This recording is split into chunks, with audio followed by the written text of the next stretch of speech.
Hello and welcome back to my channel. I thought I'd start another game of Jokes of Me today. This is a game created by Bailey of Is Bailey Reading, a TBR game. She always or often uses this to decide what she wants to read, and I think it looks like a lot of fun, so I asked if I could use this game as well. She thought it was okay, and I made a few changes so it fits my personal TBR a little bit better. And I played the first game last November, and I got all the way from the beginning here to here. So it's time to do another round and see if I can get a little bit further on the board. So yeah, I'm gonna just flip you around so you can see it from the top, and I'll explain the game as we go. Okay, there we go. So we've got the board here, and the idea is that you move around the board, and I need to end up here. We've got the cards, and the number on the card indicates how many spaces you move. Some of the numbers have a little special prompt with them, and for full disclosure, I did take out the jacks, the kings and the queens, just because they are unhauling or buying books, and I'm not really looking to do that right now. I just want to see what books I should read. So there we go. Let's do the first card flip. I'm gonna do 3 card flips in total. So that's a 3, and a 3 means that you do all 3 prompts. So we've got 1, a short book, 2, the book that's been on my shelf the longest, and 3, a reread of choice.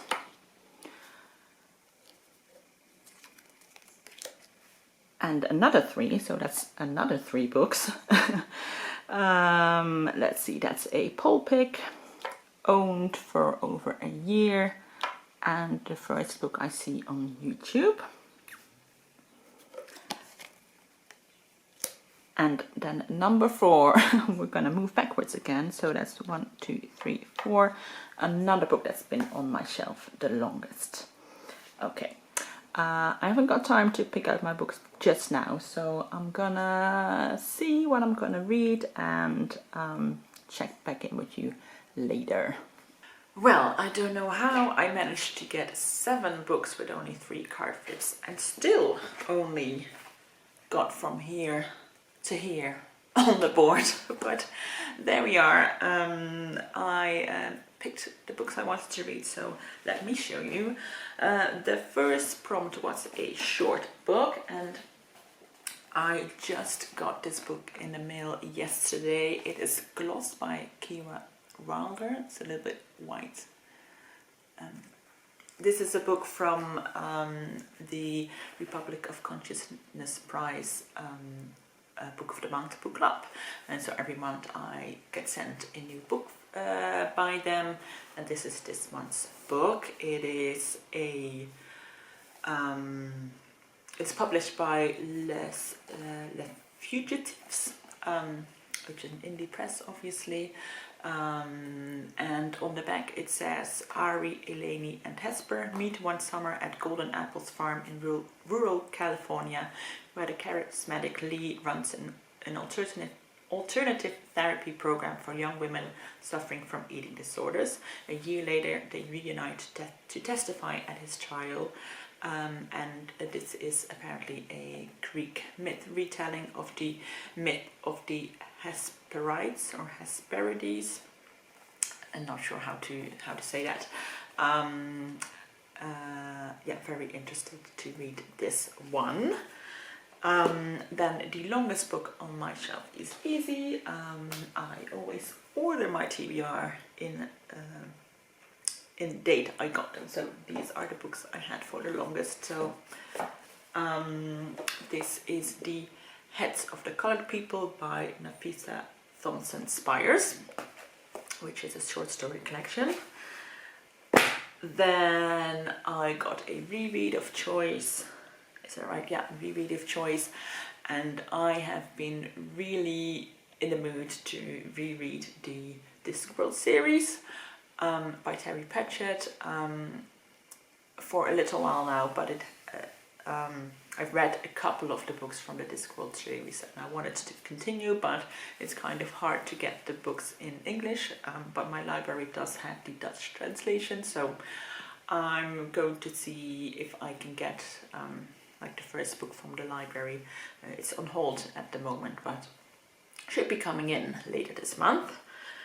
Then we have a poll pick, and for that I made a poll on one of the Discord servers I'm a part of. And instead of just listing a couple of books for people to pick from, I looked at which authors had a blurb on the cover, and I just mentioned those authors.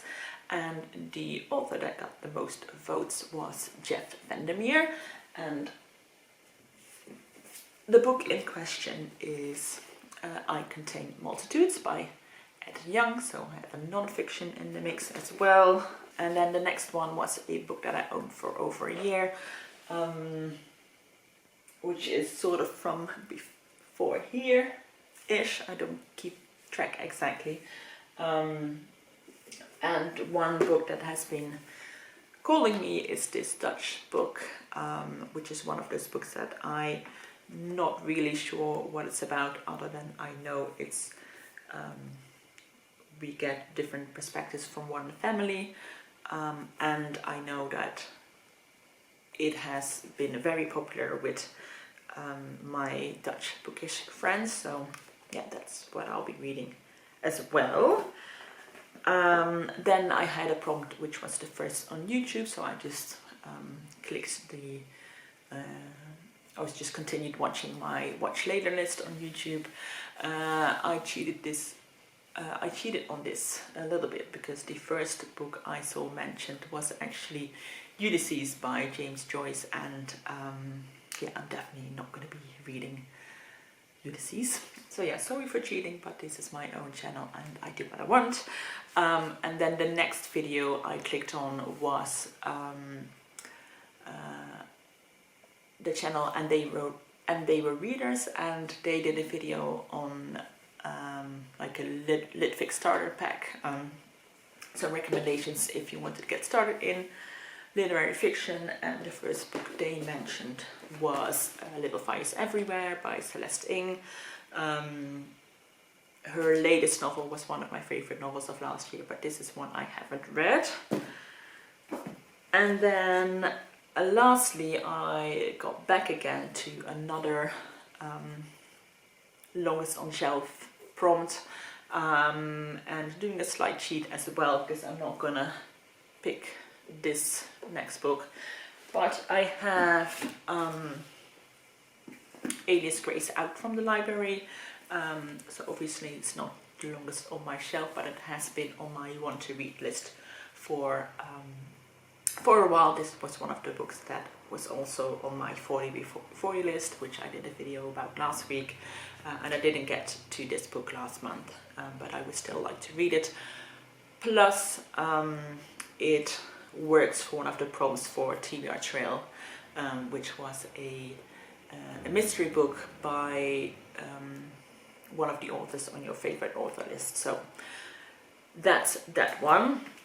So yeah, I have got 7 books to read. These are 6 plus the Terry Pratchett one.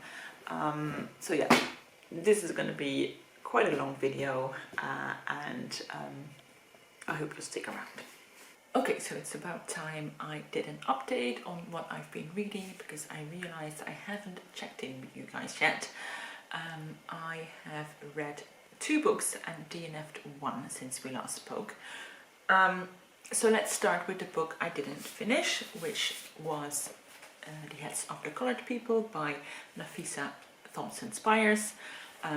This is a short story collection with like the black identity in the modern age as its recurring theme, which was something I could enjoy, but the story just weren't grabbing me, unfortunately.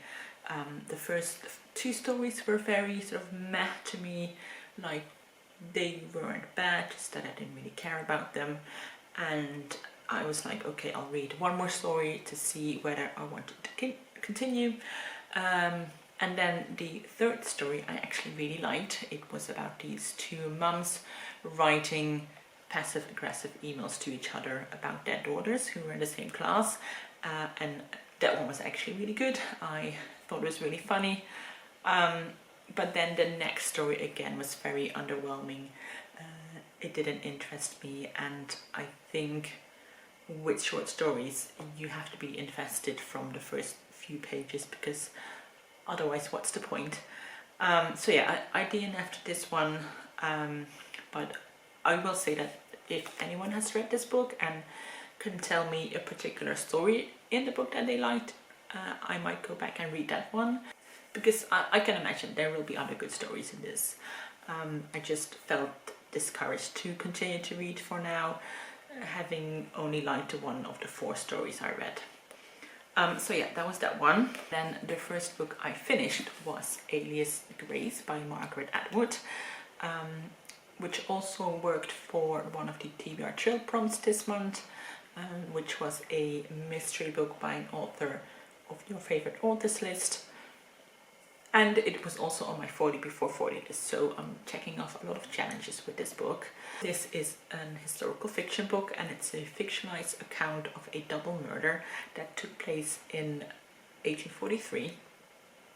Thomas Kinnear and his housekeeper Nancy Montgomery were murdered by 2 of their servants, one of them who is giving the death penalty, and the other, our titular Grace, was sentenced to life in prison. And in this book, Atwood introduces a fictional character called Dr. Jordan, who is a psychiatrist, and he visits Grace in prison. He is interested in her case because he wants to find out if maybe Grace is or was suffering from mental illness in a way that maybe she wasn't fully aware of what she was doing at the time of the murder. So he visits her every week, and during these visits Grace tells her life story from her childhood in Ireland, living in poverty, then immigrating to Canada, where she starts working as a servant in different houses, to the day of the murders and the trial. And I ended up really enjoying this. I think it's a fairly straightforward historical fiction novel, where we focus on the story of a single historical figure in like pretty much a chronological order. But what I love with historical fiction, and with this book as well, is that you learn a bit about the social climate at the time period along the way. And in this book there is a strong focus on psychiatry and the study of mental health as an emergent discipline in the medical field at that time. At that time, things like the occult and spiritualism were very popular, and things like hypnotism were seen as very legitimate ways to gather information. And I think the book shows really well the moment in time where spiritualism on the one hand and psychiatry on the other hand were starting to disconnect, where before they were seen as something that would go hand in hand. I also love that we are never really sure if we really get to know the real Grace, because on the one hand she does tell her own story and she's very open about it, but it also feels very calculated on the other hand, because she doesn't really know why the psychiatrist wants to learn her story. And also Grace notices that Dr. Jordan reacts differently to different parts of her story, you know, getting really excited about some things and making lots of notes, and then seeming very uninterested or bored in others. So she starts to put more focus on the things that she thinks he wants to hear. So it dives into the complex relationship of a psychiatrist and their patient. It's about identity and creating a persona, about holding multiple truths within oneself, and also about the idea of storytelling and remembering and trying to create a narrative from fragmented memories. And I think the story in that way goes from something rather straightforward to something very layered in a way that I've come to expect from Margaret Atwood's writing. So yeah, I can highly recommend this one.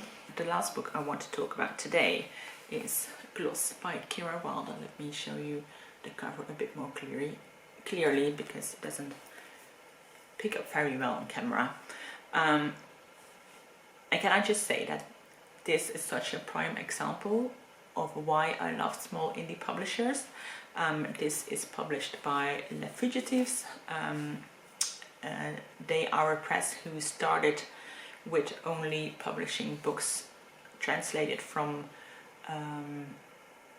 female French authors, but they added like an original English series as well, and this is one of those.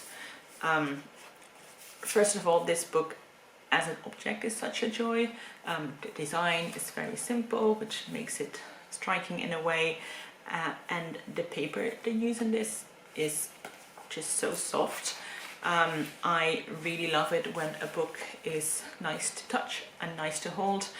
You know, I know all the big publishers are all about the sprayed edges these days, but you know, can we give it up for publishers who think about their paper quality? And then secondly, this book is literary in a way that I know it's not going to be for everyone. There's going to be a lot of people who won't get on with the writing, but I really loved it, and it really scratched a very particular literary itch in my brain. And I love how indie publishers will take a risk on books that won't have mass appeal to the general public, but it will really work for those who do like it in a way that, say, a Reese's Book Club book or a Goodreads Choice Award winner will never do.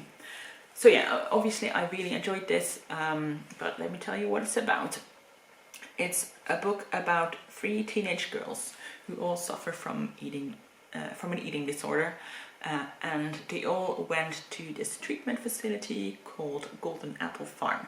Some of the chapters are set during their time there, but most of the story is told after that, and we learn that Lee, who was the owner / leader of Golden Apple Farm, is going to be on trial for an undisclosed crime. And we sort of jump around in time with the chapters being called things like 4 months before the trial, 2 weeks before the trial, 8 hours before the trial, etc. And we get their separate stories of the girls, like how they each fare after their time on Golden Apple Farm, but the chapters that are set during their stay are told from a collective we perspective. The book is based on the myth, the Greek myth of the Hesperides. I hope I'm saying that correctly. I wasn't familiar with this myth, but the Hesperides were nymphs who were tasked with guarding the golden apples, which were a wedding gift to Hera when she married Zeus. And they were made famous in a story about Hercules, who was tasked with obtaining 3 apples from this garden. I think it's one of those cases where if you are familiar with Greek mythology, you will get more out of this book, but it's also if you aren't, there's going to be things you pick up on. In this book, for example, there's a neighbor dog called Hercules, who, as you may guess, always tries to steal the apples. Yeah, it is to say that if you are familiar with the story of the Hesperides, you might pick up on some more subtleties, but it's not necessary to be able to follow the story. I really love the writing in this. Like I said, it's very literary, it's very poetic and kind of vague. where in Alias Grace the writing was a lot more simple and straightforward. In this book you have to do a bit more work yourself with the writing. There's a lot of alluding to things rather than telling straight up. And for me that really worked in this story.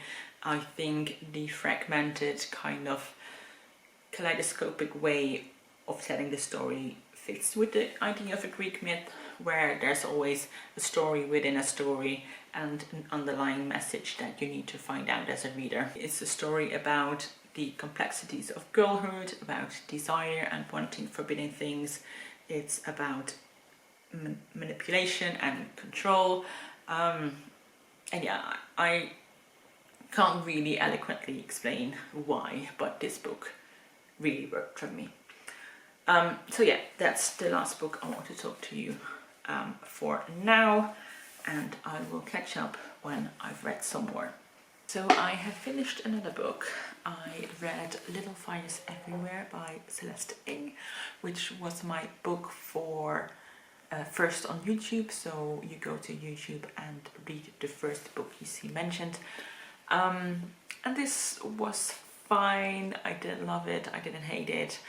I had a reasonably good time whilst reading it, and that's that. It's set in a town called Shaker Heights, which is a planned community, and it basically means that there are very strict and meticulous rules regarding houses and buildings like that. Things like where to park your car, when you put out the trash, what kind of plants you can plant in your garden, etc. So you can imagine that creates a very sterile, almost utopian environment. But of course this book is about what happens behind the curtains. We mainly follow two families. We have the Richardsons, which is a family with 4 kids. They are very affluent. They've been living in Shaker Heights for several generations. You know, you're all American upstanding citizens. Well, except maybe for their daughter Izzy, who's a bit of a wild card. And then you also have Mia and her daughter Pearl, who have recently moved to Shaker Heights. In fact, they are renting a duplex from the Richardsons. Mia is an artist, she's a single mom. She's been someone who's traveling around a lot with her daughter, and she doesn't exactly fit in with the general Shaker Heights vibes. But these two families kind of start to mix. Pearl goes to school with the Richardson kids and they become friends. Mia cleans for the Richardsons. So you got stuff going on there. But then the main conflict in the book comes from a baby who was left by her mother on the doorsteps of a fire station and who is now being fostered by another family in Shaker Heights until the birth mother comes back and it's like, hey, I know I made a mistake, I really fucked things up, but I've gotten things together and I want my baby back. An important aspect of this is that the baby and her mother are Chinese and the foster parents are white. So throughout the book there's a court case addressing that issue. And all our main characters in the book are in one way or another related to that case. So yeah, there's a lot of things going on. It's a very compelling read. It reads very easily and quickly. There's a lot of things happening that moves the plot forward.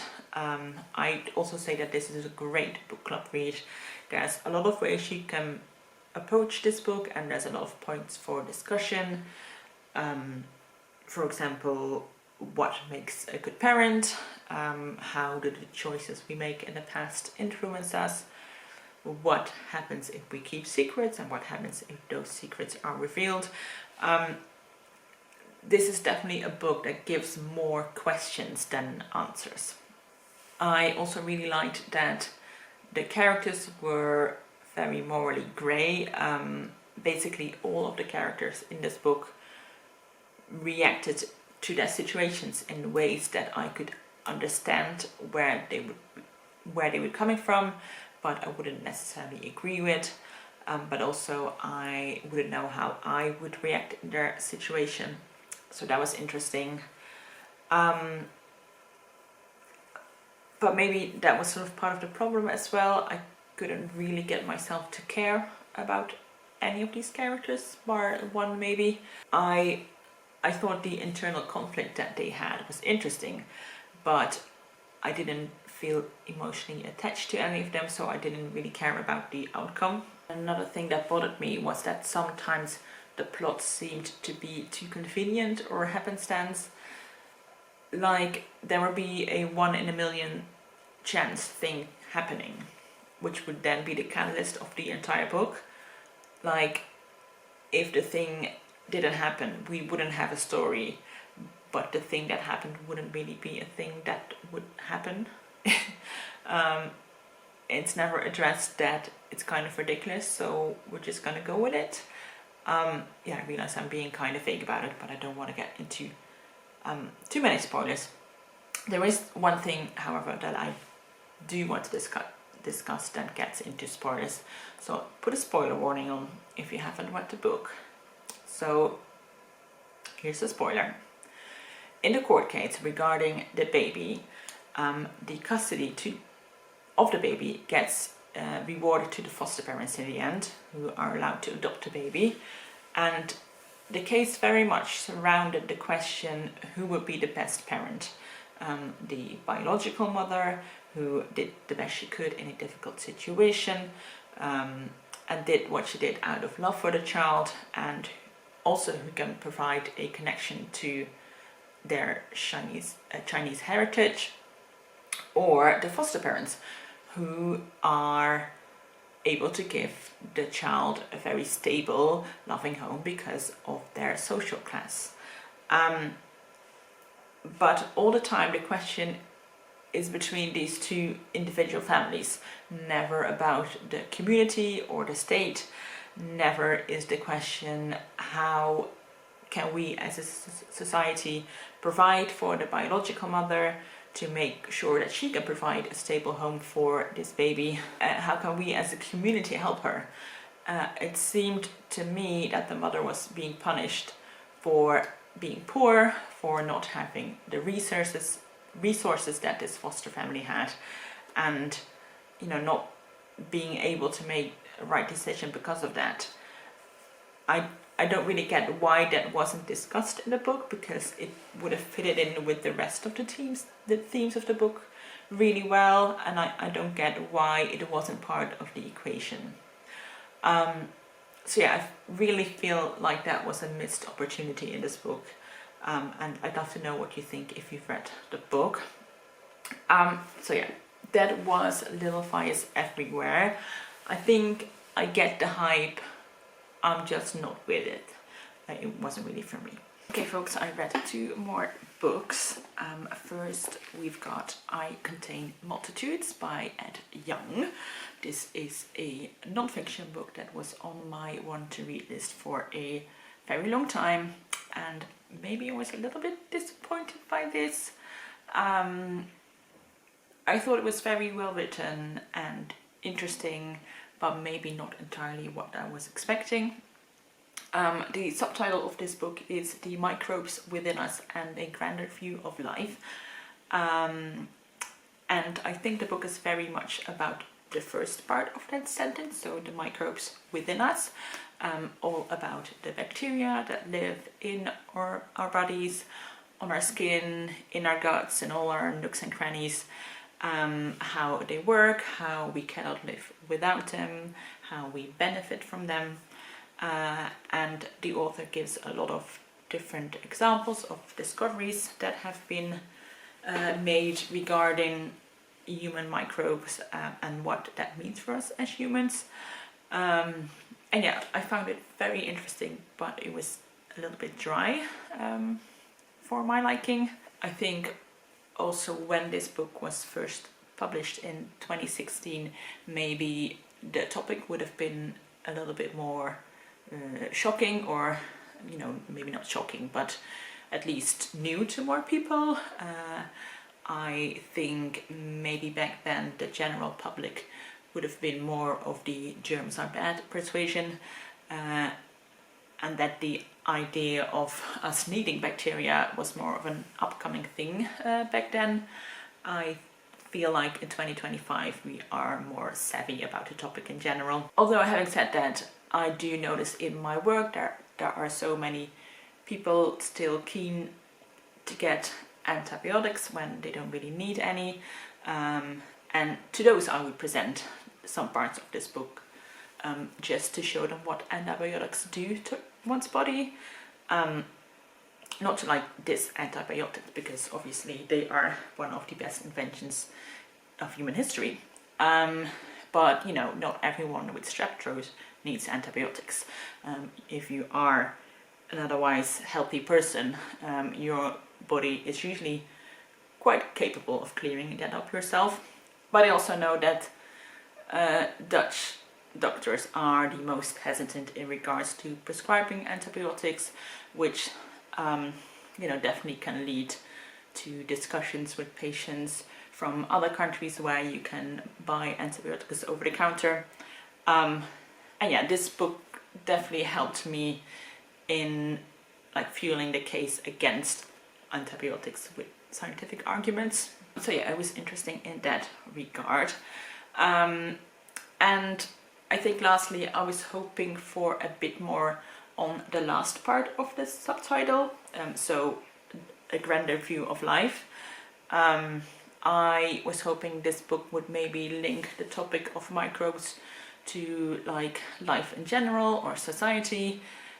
I'm not sure how, but you know, connecting the micro view of life to the macro view of life, and I didn't really feel like the book got there for me. It definitely stayed more on the scientific biology side, whilst I was maybe hoping for some anthropology mixed in.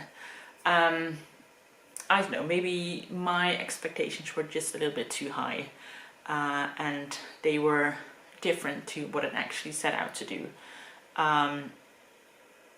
Yeah, I think what it eventually set out to do, it did really well, but that's just not what I expected from it.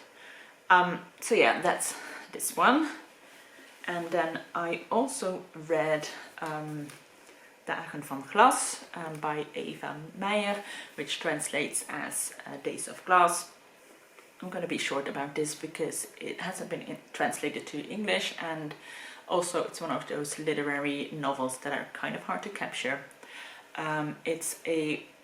It's about a family of three, a mother, a father and a daughter, and we follow each of them in turn, and they are all kind of struggling to connect with each other and themselves and life in general. Yeah, I think that's the best way to give a short description. It's very beautifully written, very lyrical. It's very good at capturing everyday scenes and sort of the mundanity of life, which I always find very impressive when an author manages to do that well, to make literature or art out of something you have experienced yourself, maybe even experience every day, and you know, never think about it twice. I really love that kind of thing. Eva Meijer is a philosopher as well, and you definitely notice that in her writing. She does have a tendency to make her characters ponder about the bigger things in life, and sometimes that really worked for me in this novel and really made me think, but also sometimes it went a little bit over my head, and towards the end I was kind of over it and it got a little bit too vague and pretentious for me. But still, the prose was really beautiful and it did make me want to read more Dutch literature. So yeah, that's that one. I still have one more book to read for this video, which was my reread, for which I chose The Color of Magic by Terry Pratchett. I only just got the message that the book is available to pick up from the library. It was actually due back from the previous reader on the 16th, but I guess they were still reading it because it is now the 30th of May. So yeah, I'm gonna pick it up tomorrow. But obviously this video is gonna go into June. Okay, I'll see you when I finished that book. Okay, I've read the final book for this episode of Jokes on Me, and that was The Color of Magic by Terry Pratchett. This is the first book in the Discworld series, which is a long series of fantasy novels. I think it has at least 30 books in the series. It could even be 40. I have read this book before and some other books from the series as well, but I think it's been about 10 years or so since I've read any. So yeah, this is part of a fantasy series. It takes place on the Discworld, which is basically a planet that is shaped like a disc, that is set up on the backs of 4 giant elephants, who then stand on an even bigger turtle who is swimming through space. Which sounds kind of silly, and that is exactly what these books are. They are kind of silly, they are funny, but they do hold up a mirror to us and society as well. In this particular book we meet Rincewind, who is a wizard who got kicked out of wizard school, but for some reason he does seem to have a certain knack in narrowly avoiding getting hurt. And we also meet Two Blossom, who comes to the main city in the book as a tourist, and he is very excited to see the genuine life there, not quite knowing that that could get rather messy. Yeah, and the two of them just get in a couple of scrapes. I had a pretty good time with this book. I read the Dutch translation, and I do think there is a lot of stuff that gets lost in translation, because the Discworld novels rely so heavily on wordplay and language jokes.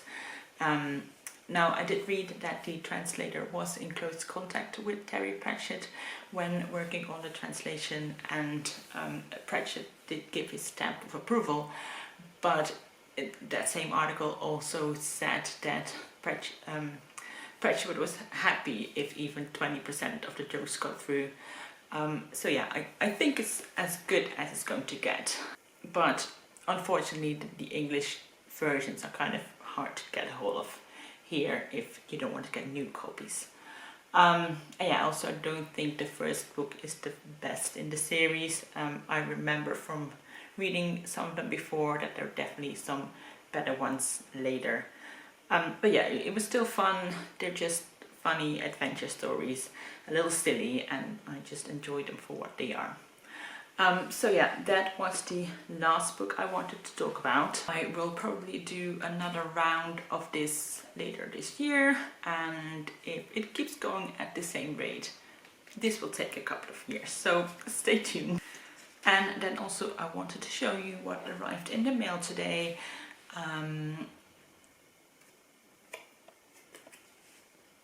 Which is this. It's a hint to what my next video will be about. And then here's the other side. I am very excited about the next round of Wonderthon. Okay, that was it for today. Thank you so much for watching, and I will see you in my next video. Bye bye.